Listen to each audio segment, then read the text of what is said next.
čuti se posledica podnebnih sprememb, ker so temperature višje, kot so bile včasih, zagotovo.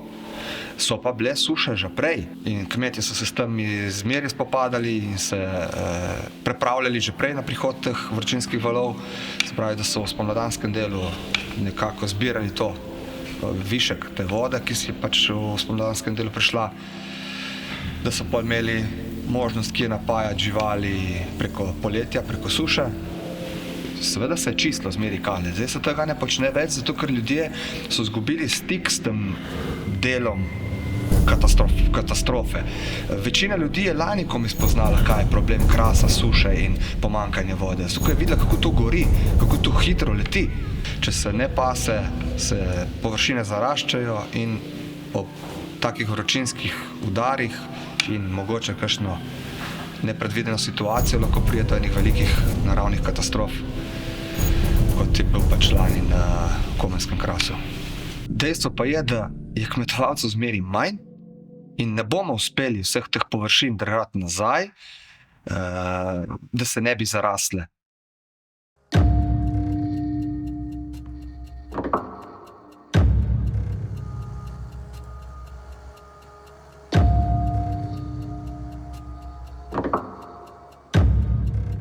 Projekt Renature je podal odgovore na nekaj teh najbolj perečih problemov, kar se zadeva varstva narave, varstva biodiverzitete na tem našem širšem prostoru Krasa in Brkinov. In sicer smo se osredotočili na obnovo dveh najbolj ogroženih habitatnih tipov, dveh najbolj ogroženih življenjskih prostorov. To so travišča in pa mala vodna telesa, večinoma kali. Lotili smo se direktno obnavljati oziroma poustvarjati nazaj travišča iz zaraščene krajine, torej direktno s sekanjem dreves, z odstranjevanjem podrasti in ustvarjanjem nazaj odprtih prostorov, ki so primerni potem za naselitev vseh teh travniških vrst, tako rastlin, kot seveda tudi živali. Gre kar za precejšnje površine, skupno 45 hektarov novih travišč v okviru projekta Renature vzpostavljamo.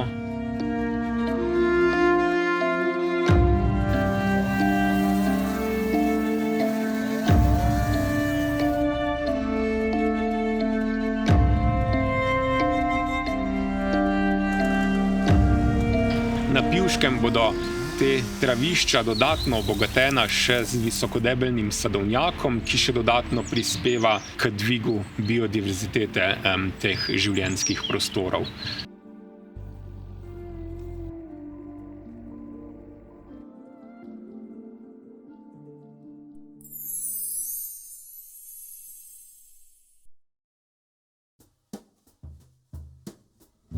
Vodna telesa pa so seveda manjša, gre za kale in velbane studence in so razprostrjena po celem tem našem območju. Gre za 8 kalov, ki smo jih obnovili, ter en velban oziroma obokan studenec. Tako da večina kalov je bilo potrebno obnoviti popolnoma, torej z izkopom vseh usedlin, ki so se nabrali v kalu, z dodatkom plasti gline, kamor se potem lahko seveda živali čez zimo tudi zakopljajo.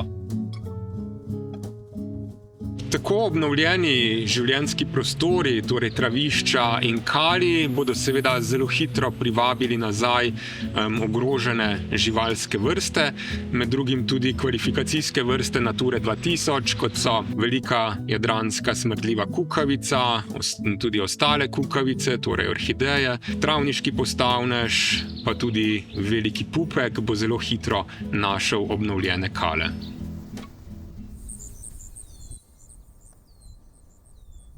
V projektu Renature smo obnovili travišča in kale, ki imajo večplasten pomen. So življenjski prostor številnim rastlinam, ki dajejo lep, pisan videz travnikom, recimo, življenjski prostor metuljev, ptic. kali pa seveda številnih dvoživk, naprimer pupkov in žab. Imajo pa tudi drug pomen kot elementi kulturne krajine.